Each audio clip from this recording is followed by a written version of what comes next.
जानते हैं मैं हूं आपका होस्ट आपका मेज़बान अब्दुर्रहमान बड़ाइच और आप देख रहे हैं बड़ाइच न्यूज़। मैं इस टाइम मौजूद हूँ ज़िला गुजरात के मशहूर मरूफ कस्बा टांडा के नवाही गाँव कोटली भगवान में, जहाँ पर बाबा जी मस्तान अली शाह का सालाना उर्स मुबारक का इनकाद किया जाता है, जो कि हर साल पूरी आबोताब के साथ मुनक़्क़द होता है। यहाँ पर सैकड़ों मरीदैन अपनी मुरादों की हासिल आते हैं। जहाँ पर गाँव कोटली भगवान जो कि आज़ाद कश्मीर और इंडिया बॉर्डर के साथ मौजूद है। आइए हम इस दरबार के गति नशीन और सजादा नशीन से आपको मुलाकात करवाते हैं और जानते हैं कि आखिरकार इस दरबार की क्या हकीकत है। करे एहतराम सैयदादा, उच्चा मकाम सैयदादा, लंगर जहान खादाए, सुबह होते शाम सैयदादा करे। जी, मेरे साथ इस वक्त मौजूद हैं इस दरबार के सजादा नशीन सैयद दिलावर हुसैन शाह साहिब, और हम इनसे जानते हैं कि आखिरकार इस दरबार की क्या हकीकत है और इस दरबार को इस उर्स मुबारक को शुरू हुए कितने साल हो चुके हैं। जी अस्सलाम वालेकुम शाह साहब। वालेकुम अस्सलाम। शाह साहब क्या हाल है, ठीक है? जी अल्लाह का एहसान। शाह साहब मुझे ये बताइएगा कि इस दरबार को रूनमा हुए कितना अरसा हो चुका है और ये उर्स मुबारक जो मुनक़्क़द हो रहा है वो उसको कितने साल हो गए?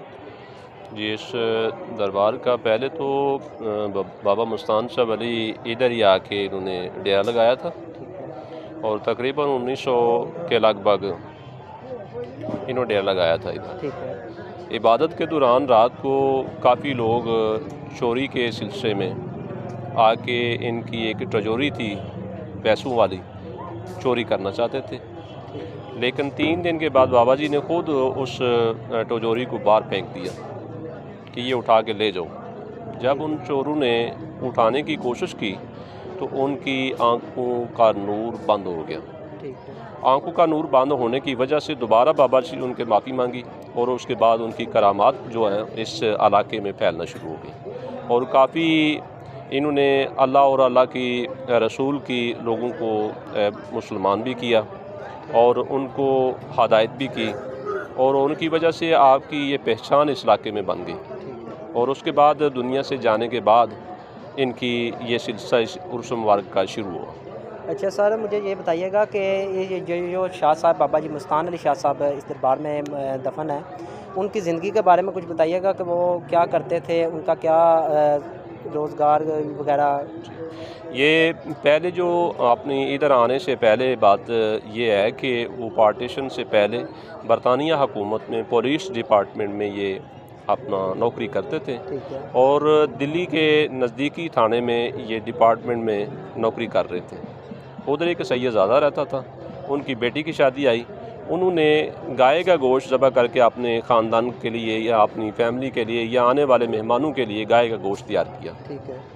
गाय के गोश्त तैयार होने से बुद्ध मत जो लोग हैं हिंदू, जो वो गाय को अपनी गाय माता समझते हैं, जी जी। उन्होंने थाने जाकर रिपोर्ट दी कि ये हमारा गाय माता का गोश्त जो है ना इन्होंने तैयार किया है अपनी बारात के लिए। ठीक है।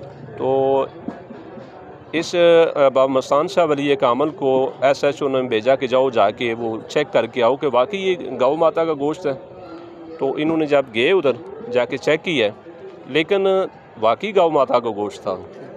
आके SH को मुसलमान अहले सैयद की हमायत करते हुए उन्होंने आके SH साहब का बताया कि नहीं जी वो तो गोश्त नहीं है, चावल है। SHO साहब उनको बोलते हैं कि शायद हो सकता है कि मैं मुसलमान की हमायत कर रहा है, मैं खुद चला जाता हूँ उधर से।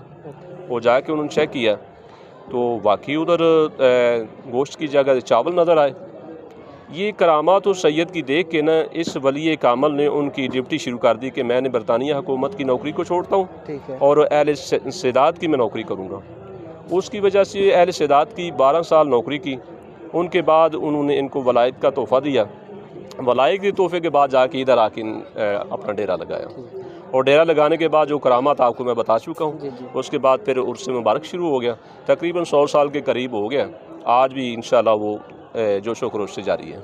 अच्छा शाह साहब, मुझे ये बताइएगा कि इस दरबार में आए हुए ज़ायरीन को आप किस तरह डील करते हैं, क्योंकि सैकड़ों लोग यहाँ अपने दुआओं मुरादों की आस लिए और दरबार की ज़ियारत करने के लिए तशरीफ़ लाते हैं। आप इन ज़ायरीन को किस तरह डील करते हैं? हाँ, ज़ायरीन हमारे जो इलाके के हैं या दूर दराज के इलाके से आते हैं, वो बहुत अक़ीदतमंदी से आते हैं। हम उनको बाबा मस्तान शाह वली कामल की जो करामात हैं उनकी वजह से हम भी पहचाने जाते हैं। जी जी। और वैसे तो हमारा सेदात अलग है, और हम अपने अहले सेदात की वजह से, पाक मोहम्मद मुस्तफ़ा की एक हमीयत की वजह से हमारा भी इधर बहुत ज़्यादा जान पहचान है, और हम भी अपने मोहम्मद मुस्तफ़ा की रूटीन को बाहर रखते हुए लोगों को फैज़ याब अल्लाह से लेके देते हैं। और उसके बाद लंगर होता है हमारा, वो जो लंगर आप देखेंगे कि आप खिलाएंगे भी आपको लंगर, जो कि सुबह शाम इन लोगों के साथ बनता है। और उस लंगर की करामत की वजह से लोग आते हैं और आके लंगर खाते हैं और दुआएं लेते हैं, वापस जाते हैं। जी मेहरबानी शाह साहब, शुक्रिया, आपने हमें टाइम दिया। आखिर पर आप कुछ WRC न्यूज़ के बारे में कुछ कहेंगे? हाँ जी, मैं ये कहना चाहता हूँ कि इस न्यूज़ के हवाले से मैं आवाम और पब्लिक को ये मैसेज देना चाहता हूँ कि हर मुसलमान अपने पाक मोहम्मद मुस्तफ़ा की हदीस को अपने मसले ज़हन में रखते हुए इंसानियत का जज्बा रखें और इंसानियत के साथ अच्छा सलूक पेश करें, क्योंकि अल्लाह ताला इंसानियत से अच्छा मखलूक के साथ रब्ता रखेंगे तो अल्लाह ताला बहुत राज़ी होगा। और इसके हवाले से मैं न्यूज़ को भी वाज़ह करना चाहता हूँ कि अल्लाह पाक इनकी भी इसी तरह खिदमात को हासिल करते रहें, हम भी इनकी खिदमात हासिल करते रहें, ताकि ये नेक काम के लिए अपनी आवाज़ उठाते रहें। जी मेहरबानी, शुक्रिया सर।